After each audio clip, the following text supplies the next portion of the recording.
Good morning dear students. इस class के तहत सभी विद्यार्थी ध्यान दें। आप लोगों को हम प्रेजेंट परफेक्ट टेंस रिवाइज करने चल रहे हैं और इस प्रेजेंट परफेक्ट के कुछ एग्जांपल्स बताएंगे जिसके माध्यम से आपको सीखना है कि प्रेजेंट परफेक्ट के वर्ड ट्रांसलेशन जो थोड़ा सा एक्सेप्शनल होते हैं या जिसका इंट्रोगेटिव वर्ड सब्जेक्ट का काम करता है उसको आपको ध्यान देना है। क्लियर? और इसी प्रेजेंट परफेक्ट टेंस का हम ट्रांसलेशन बताएंगे। ट्रांसलेशन के साथ ही आपको इसका पैसिव वॉइस चेंज करना भी बताएंगे। तो दो चीजें आपको एक साथ हम बताने चल रहे हैं, तो सभी विद्यार्थी कॉन्शियस रहेंगे। कॉन्शियस रहने के साथ में आपको समझने की कोशिश करेंगे। अगर प्रॉब्लम होती है तो आप खड़े होकर प्रश्न पूछ सकते हैं। ठीक, तो अब सबसे पहले मान लीजिए हमने टेंस लिखा present perfect tense. Present perfect tense, देखिए इसकी वीडियो ऑलरेडी आपको पहले भेजी जा चुकी है, ध्यान दीजिए। इसमें हम सबसे पहले कहते हैं, अगर हम पहचान के तौर पर हम जानते हैं, हम कहते हैं the tense which shows that a work has just finished, मतलब कोई कार्य अभी अभी क्या हुआ है, पूरा हुआ है। वो टेंस हमारा कौन सा होगा? प्रेजेंट परफेक्ट टेंस होगा। अब समझ में आया? चलिए, अगर हिंदी पहचान होती है, हिंदी पहचान के बाद हम जानते हैं प्रेजेंट परफेक्ट टेंस वह टेंस होता है जिसके अंत में चुका है, चुकी है, चुके हैं या आ है, ई है, ए है। मतलब अगर ऐसा आता है तो टेंस हमारा कौन सा होता है? प्रेजेंट परफेक्ट टेंस होता है। और कभी भी ध्यान दीजिए, अगर है शब्द आया है लास्ट में तो वो टेंस कभी भी पास्ट या फ्यूचर नहीं हो सकता है, हमेशा प्रेजेंट ही होगा। वो प्रेजेंट का इंडेफिनिट हो सकता है, कंटीन्यूअस हो सकता है, परफेक्ट हो सकता है या परफेक्ट कंटीन्यूअस हो सकता है। अब आपको पता हो गया क्या इसकी हिंदी पहचान? मतलब जिसके अंत में चुका है, चुकी है, चुके हैं या आ है, ई है, ए है आदि आएगा, वो आपका कौन सा टेंस होगा? प्रेजेंट परफेक्ट टेंस होगा। अब समझ में आया?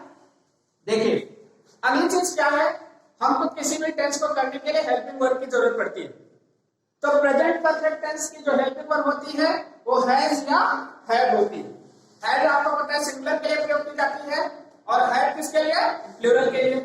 अब ये पता हो गया आपको? चलिए ठीक। अब इसके बाद इसके साथ main verb, present perfect tense की का जो मेन वर्ब होता है, मतलब जो इसमें मेन वर्ब प्रयोग की जाती है वर्ब की थर्ड फॉर्म। क्लियर?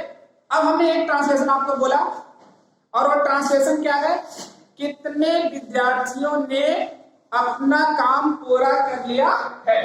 देखिए ट्रांसलेशन आपका यही है, कितने विद्यार्थियों ने, कितने विद्यार्थियों ने अपना काम पूरा कर लिया है।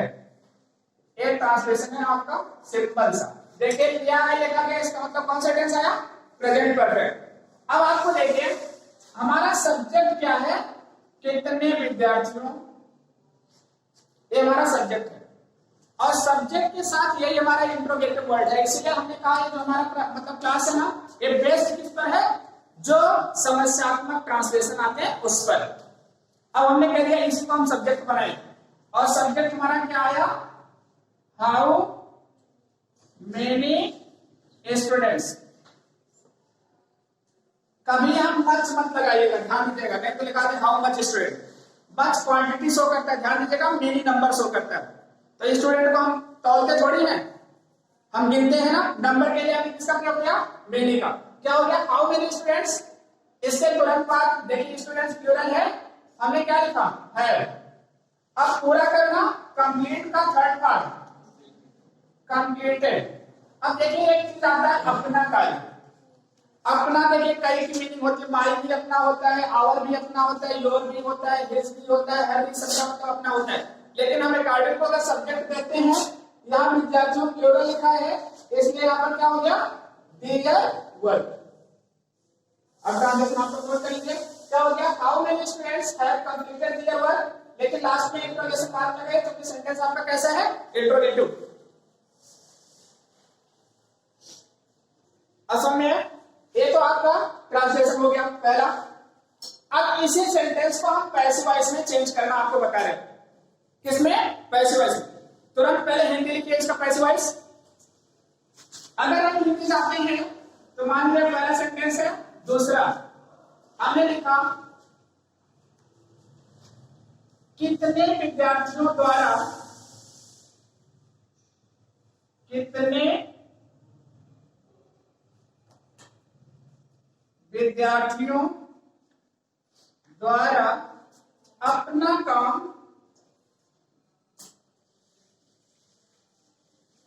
पूरा कर लिया गया है।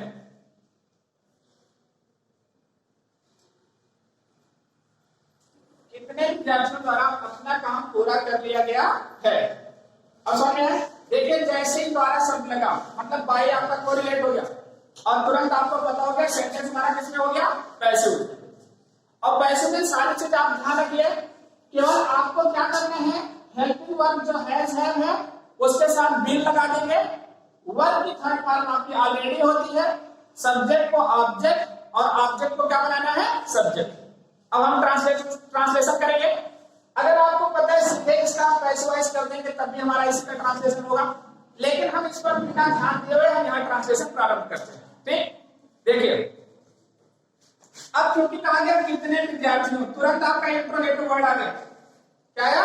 Interrogative word.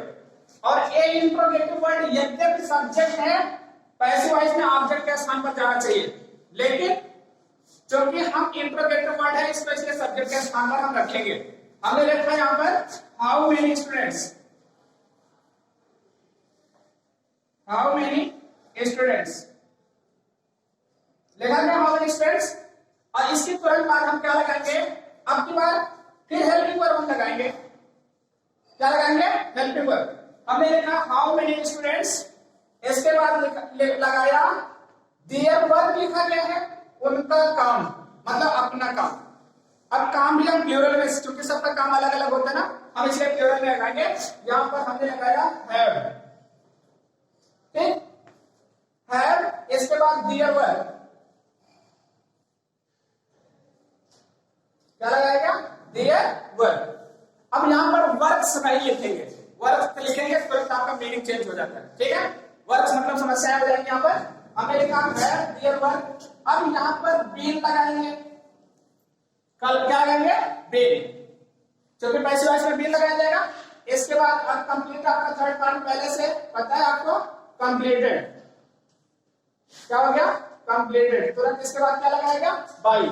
अब इस बाई पर यहां होना चाहिए था, लेकिन हम यहां पर लगा सकते हैं लास्ट में, कोई प्रॉब्लम नहीं है। आपका सेंटेंस किसमें चेंज हो गया?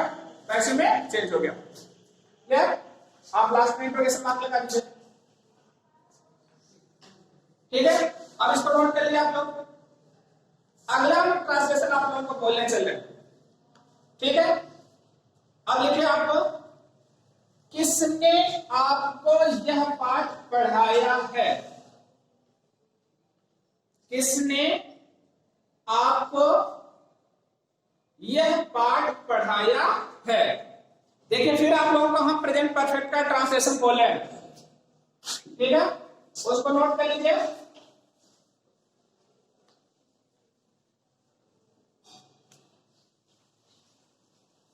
अब किसने आपको यह पाठ पढ़ाया है?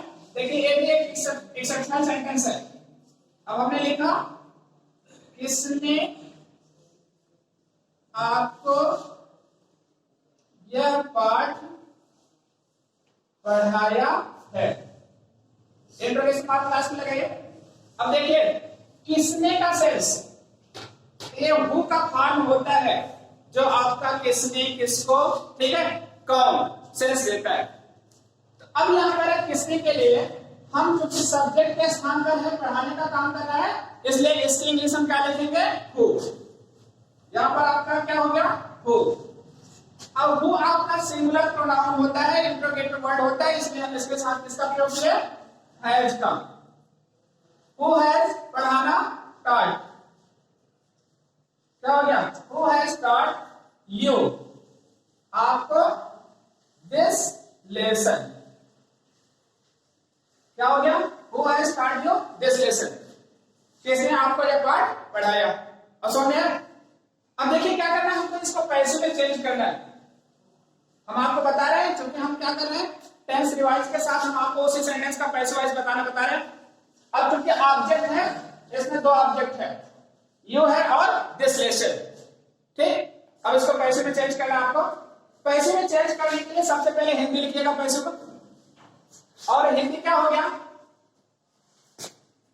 किसके द्वारा, किसके द्वारा आपको यह पाठ पढ़ाया। ठीक है, अब यहां पढ़ाया है किसने, किसके द्वारा आपको यह पाठ पढ़ाया जा चुका है। हमने थोड़ा सा चेंज कर दिया, हमने कराया चुका है। ठीक, अब इसी का ट्रांसलेशन आपको करना है। अगर आप इसका पैसे वाइज चेंज कर देंगे, सेम टू ट्रांसलेशन होगा। जैसे इस ट्रांसलेशन का ये मतलब क्या है, पैसे वाइज है। अब आप क्या करें, अब हु को आपको पता है, क्योंकि इंट्रोगेटिव वर्ड है, इसलिए हमको सब्जेक्ट के स्थान पर लाना है। हु को हम बाय हुम में चेंज करेंगे, क्योंकि हु का ऑब्जेक्ट केस हुम होता है और इसमें प्रीपोजिशन बाय लगा होता है। हमने क्या लिखा, बाय हुम। ठीक, बाय हुम। और इसके तुरंत बाद हमको सब्जेक्ट लाना है, क्योंकि अब हमारा इंट्रोगेटिव वर्ड है। लेकिन यहाँ पर हु के लिए हमने हैज लगाया था। अब की बात यहाँ पर ऑब्जेक्ट है आपको, क्या लिखा है, आपको।